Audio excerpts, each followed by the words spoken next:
He begins by saying, by the deeds of the law, no flesh will be justified in his sight. Now, the first question is, to what is he referring when he refers to the deeds of the law? There have been those who are saying that this is a restrictive passage, that it only refers to the ceremonial requirements of the Old Testament law. And that what the apostle is saying here is that nobody's justified by going through all of the actions that God commands, as he did the Jews, going through the sacrificial system and all of the cultic practices that were associated with the tabernacle and later with the temple. In other words, he's saying that nobody's going to be justified by following the rituals that the law commands. And again, that's a very restrictive application of the text. The vast majority of commentators, however, say no. Paul's not simply limiting this to the performance of ritual, but rather to all that the law commands, including all of the moral obligations that God's law imposes upon his creatures.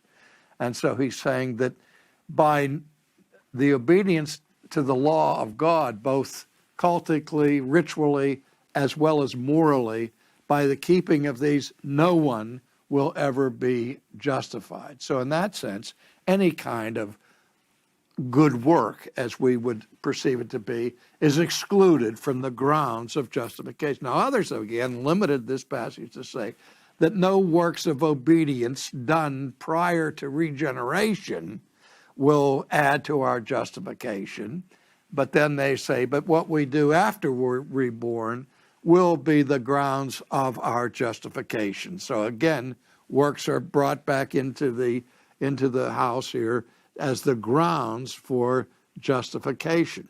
And again, this is part of the dispute between Rome and Protestantism, because the Protestant view takes this to mean that no works ever done at any time are the grounds for our justification, even the works that are done after we're converted, or the works that were done after we receive grace. Those works, that they may contribute to our reward in heaven, are never part of the grounds of our justification.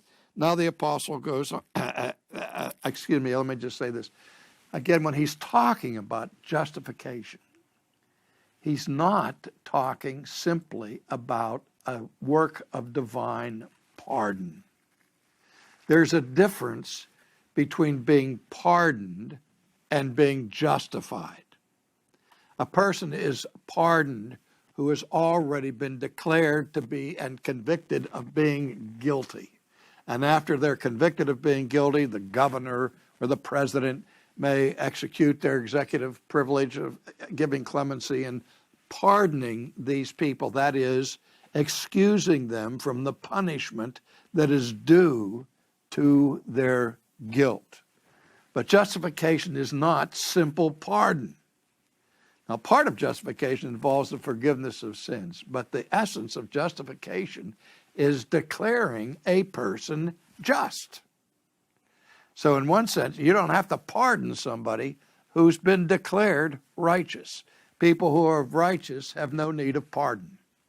And so that the point of justification goes beyond the forgiveness of sins that is ours in the cross and all the rest, to the declaration by God that we who are in Christ and who possess faith are counted righteous before him. That's why we've said all along that the imputation of somebody else's righteousness, the righteousness of Jesus, is so fundamental and essential to our understanding this work of justification.